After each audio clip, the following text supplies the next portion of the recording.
Hello, everyone, and welcome back to the Premiership Quarter. Today, I will be doing my 2024 season predictions for the Collingwood Football Club. I will be going over their starting 23 that I have predicted, their best and fairest, their most goals, their most improved, and a bit of an outlook on their list changes and where, in my predicted ladder, their finals predictions. To start with, their starting 23 that I think is most likely to happen is a key back of Darcy Moore, which is quite obvious, one of the best in the league.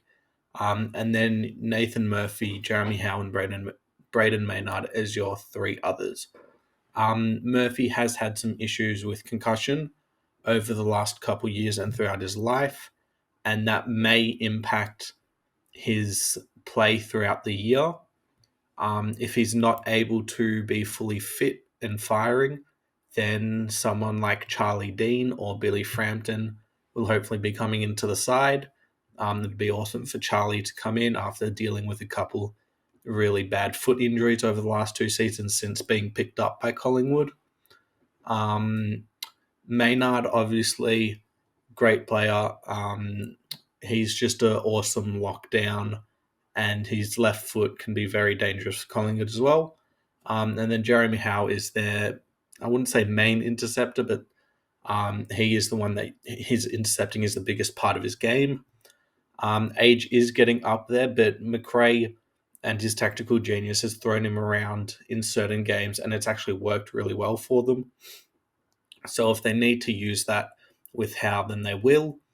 I think Quaynor could have a really great season.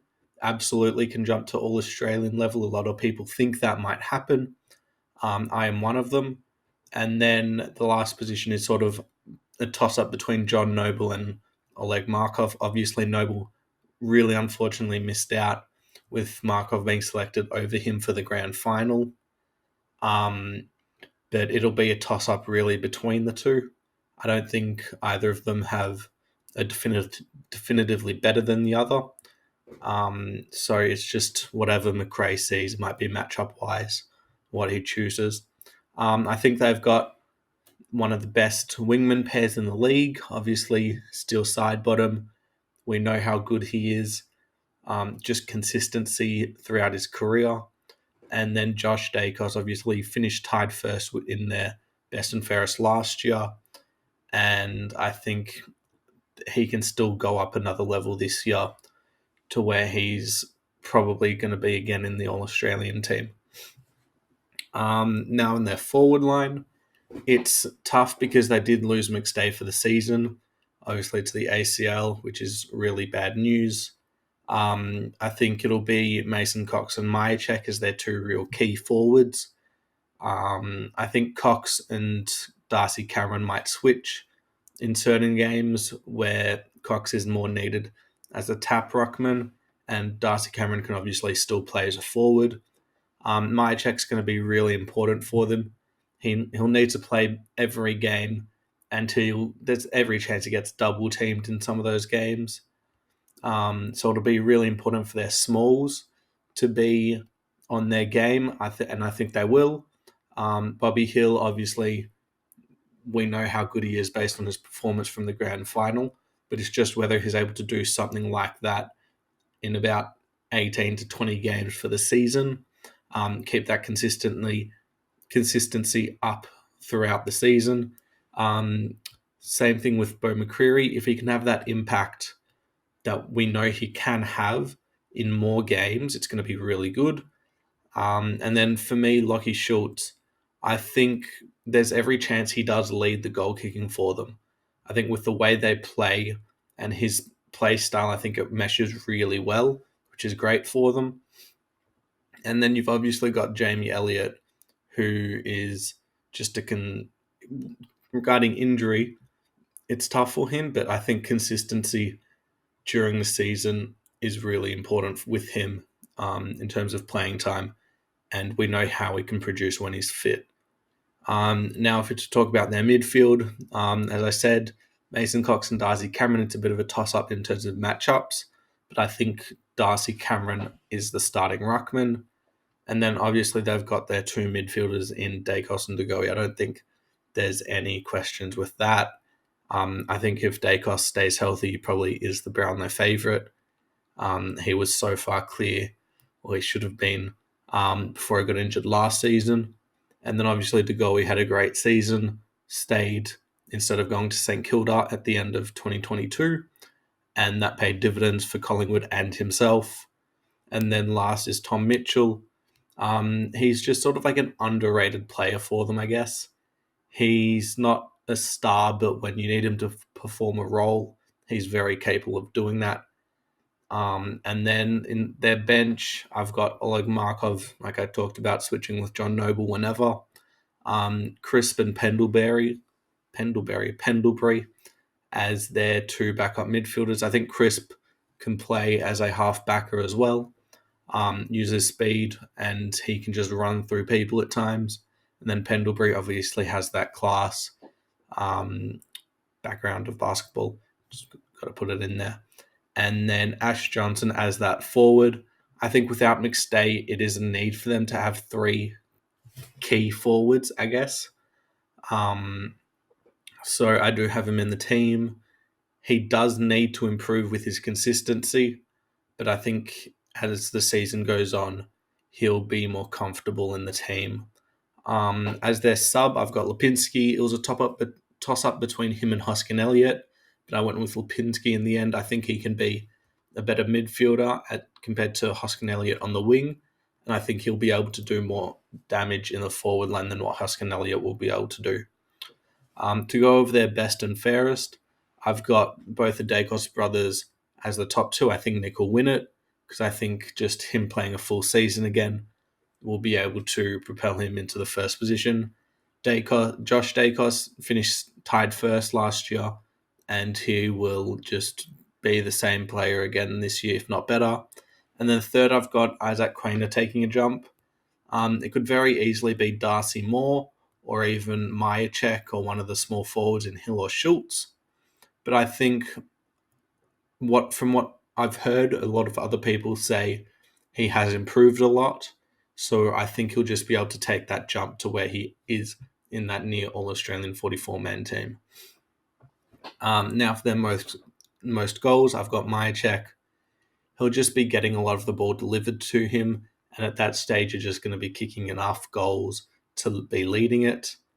Lockie Schultz, I've got second. I think not a lot of people talked about him at Fremantle, which is just sort of what happens. But now that he's at probably the biggest club, a lot of people will be talking about him in the media and just understanding how good he is. And then Bobby Hill, I've got third. If he just gets enough games where he plays similar to that grand final performance, he'll kick enough goals. Jamie Ella was another one that could be close, but I don't really see him necessarily playing all the games in the season. Most improved now, Isaac Quainer, number one, as I said earlier, he's just going to be really good for them. Very ever has he had a bad game. Then second, I've got Ash Johnson simply because I think he'll play almost every game, which is sort of like an improvement where he's just playing now instead of in and out of the team. And then third, I've got Lockie Schultz. It's not really an improvement in terms of a player, but it's an improvement in terms of recognition. So how he was performing might not change. He might kick an extra 5 or 10 goals simply because of the play style difference between Fremantle and Collingwood. But he'll be getting more recognition, which means he'll be perceived as a better player. So to talk about where I have them finishing, I have them finishing third for the season. It'd be tough for them again to go back into first position.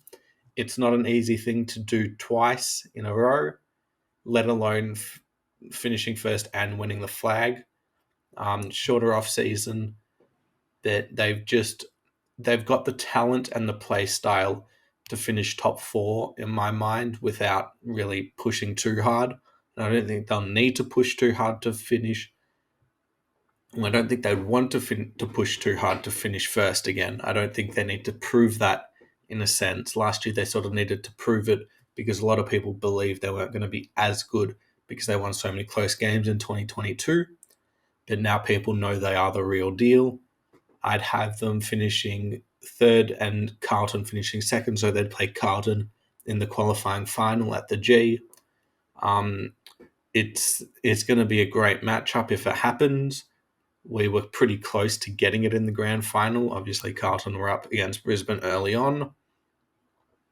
But I think it'd be a 50-50 result either way. So yeah, that's what I think the end of their season could look like. Could they make another grand final charge? Absolutely. I think they'll at least get to a prelim. I don't really see them falling out any earlier. If they do lose in the qualifying final, I have them beating whoever they play in the semi-final. And to just sort of go over their ins and outs for the season,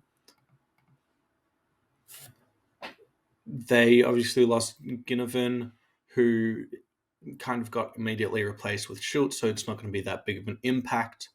They also lost Taylor Adams, who didn't even play in their grand final. He was close, but he didn't get there.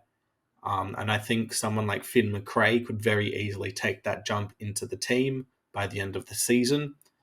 And if not, Pat Lipinski can take his position.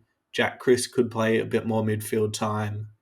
And even Beau McCreary could do it as well with his pace and his understanding of the game. They drafted really well. Harry hteir unfortunately just got injured and he'll miss a fair bit of time, but I think he'll be a great piece for their future. And they also drafted Giath, who I'm not too sure where he can be, what his potential is, so I'm not really going to touch on it. They didn't really lose anyone else. They also just listed a couple players like Jack Bytel and a couple others that I can't remember the name of, but I don't really think they'll be too important and won't be getting many games, if any, by the end of the season. So yeah, that's it. If you like the video, please hit the like button, subscribe to the channel if you enjoy this sort of content. I've got more coming on the way.